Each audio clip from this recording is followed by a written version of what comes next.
Mga OFW yung DDS. Ngayon, huwag nyo sabihin na walang DDS na OFW apektado sa gera. Yung mga OFW na mga DDS na apektado sa gera ngayon sa Middle East, huwag kayong manghingi ng tulong kay Marcos. Kasi di ba adik ang presidente natin?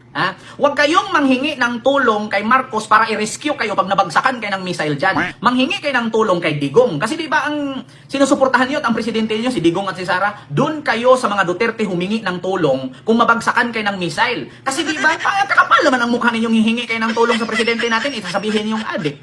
Sasabihin niyo yung bangag. Wala nang pag-asa ang ating bansa hanggat nandyan si Marcos na namunong bangag.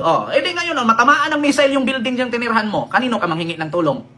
Kay Marcos? Huwag kang manghingi ng tulong. Ang kapal naman ng mukha mo. Magpatunaw ka na lang pag natamaan ka ng missile. Sabihin mo na lang, Lord.